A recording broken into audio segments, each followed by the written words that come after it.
아멘.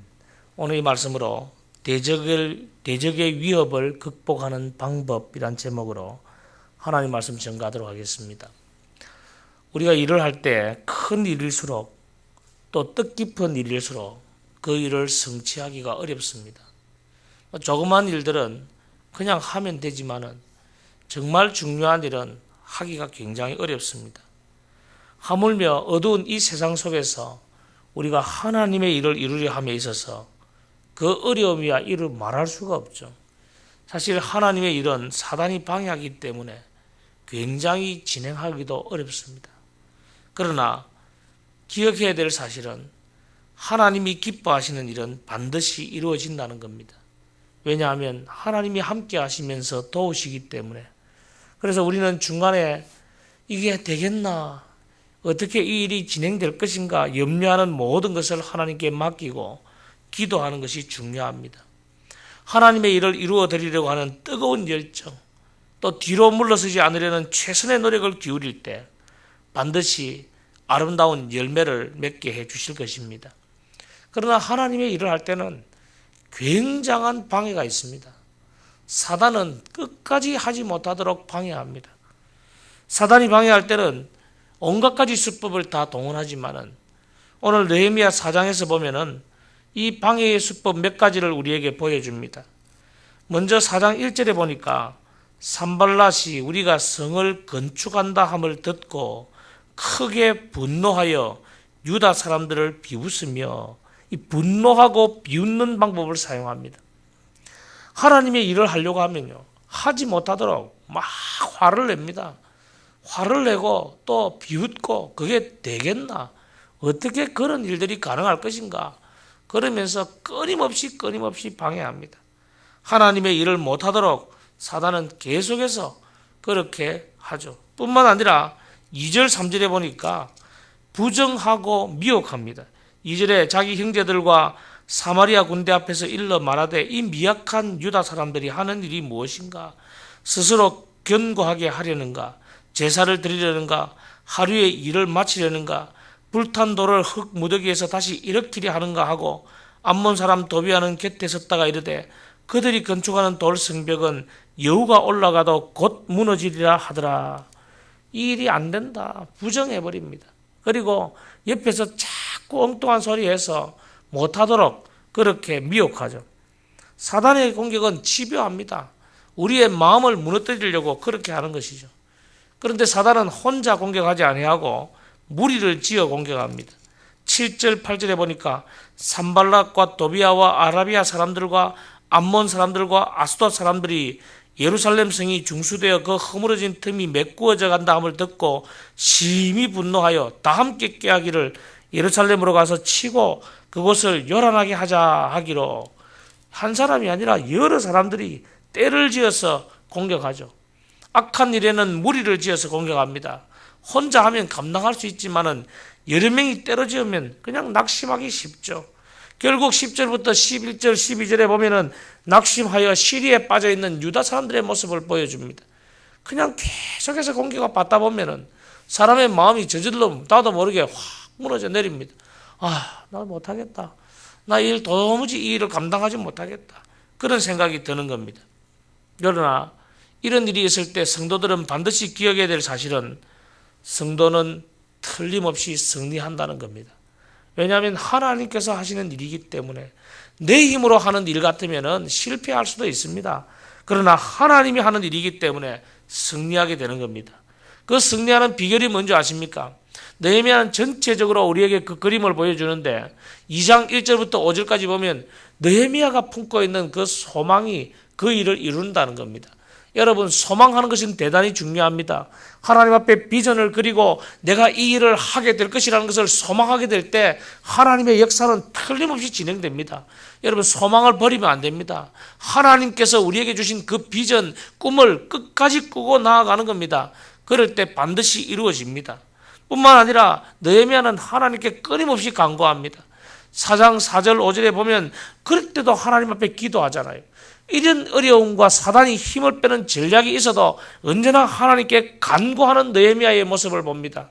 여러분, 느헤미야가 총독의 그 직위를 가지고 왕의 그 후원을 입어가면서 왔지만은 하나님께 끊임없이 기도한다는 것은 기도가 그만큼 중요한 것이죠.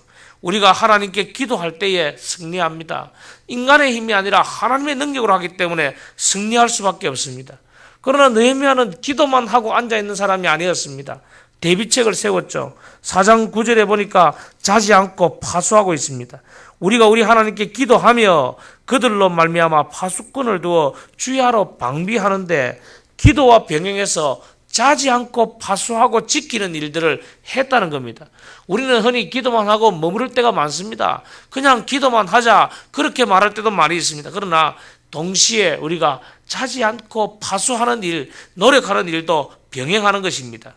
뿐만 아니라 오늘 본문에 보니까 16절, 17절, 18절에 보니까 전심전력으로 일하지 않습니까? 쉬지 않고 정말 그 성을 건축하기 위하여 최선을 다해서 온 마음을 다해서 일하고 있는 느헤미야의 모습을 봅니다. 여러분, 이것을 보면서 어떻게 하면 승리하는지 우리는 그 비결을 배우죠. 소망을 품고 또 우리가 하나님 앞에 간구하고 또 자지 않고 파수하면서 전심전력으로 그 역사를 진행하게 될 때에 반드시 이루어지게 되는 것입니다. 하나님의 일을 한다고 해서 모든 과정이 순조롭게 힘있게 다 진행되면 얼마나 좋겠습니까? 그러나 오늘 성경을 보면 그렇지 않다는 겁니다. 오히려 세상 일을 하는 것보다 힘들고 어려울 수 있다라고 말합니다. 그러나 하나님을 사랑하는 우리들의 그 사랑의 열정이 하나님의 마음에 합하기만 하면은, 그리고 굳센 믿음으로 인내하면 하나님은 반드시 승리하도록 인도해 주신다는 사실을 잊지 마시기 바랍니다. 이럴 때 그러면 우리가 어떻게 하면 대적의 위협을 극복할 수 있을 것인가? 그 비결이 도대체 뭔가? 오늘 세 가지 말씀으로 살펴보기를 원합니다.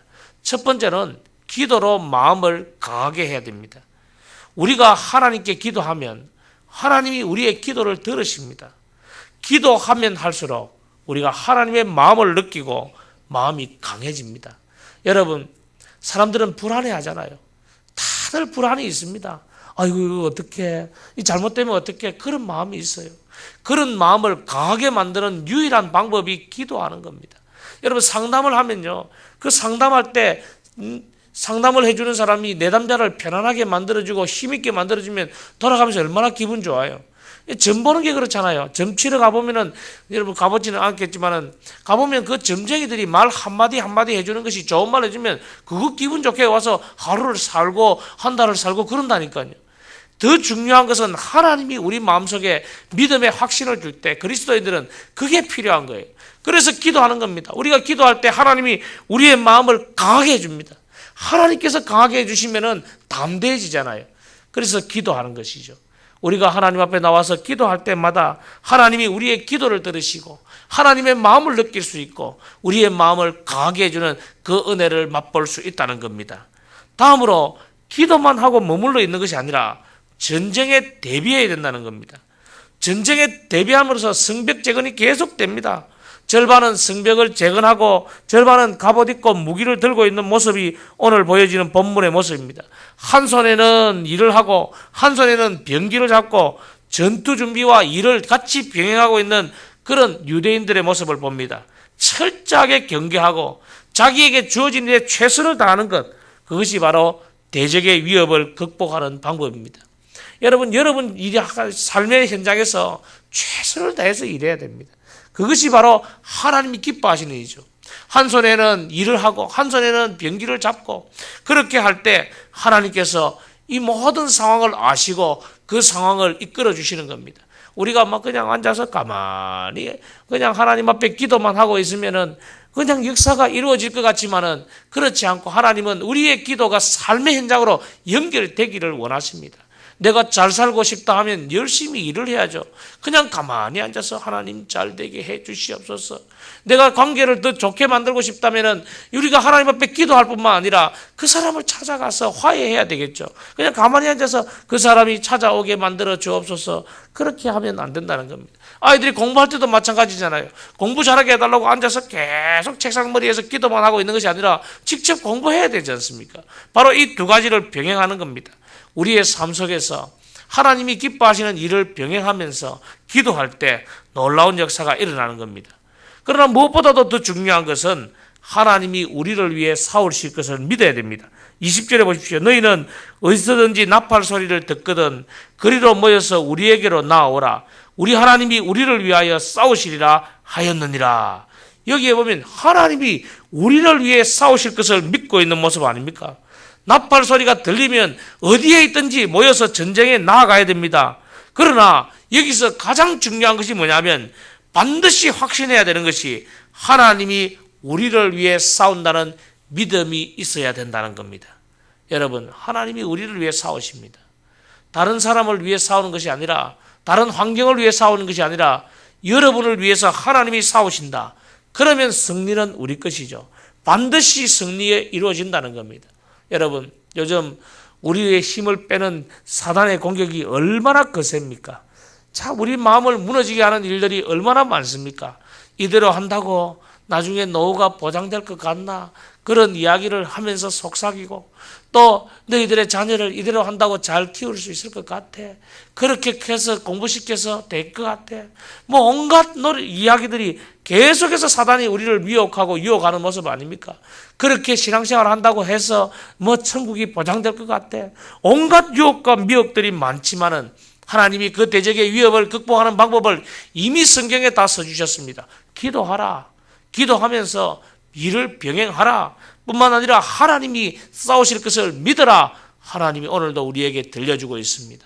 사단은 힘 빠지게 하려고 우리를 미혹하고 넘어뜨리려고 하지만은 오늘도 우리에게 승리를 주시는 하나님을 믿으시기 바랍니다. 하나님 앞에 여러분의 모든 기도의 제목을 내어놓고 대한민국이 잘 될 것 같아? 그렇지만 하나님이 함께 하시면은 이 대한민국이 다시 한번 잘 될 것입니다. 우리 하나님 놀라운 승리를 허락해 주실 것입니다. 오늘도 이 하나님 믿고 믿음으로 기도하고 응답받는 복된 저와 여러분 되시기를 주의 이름으로 축원합니다.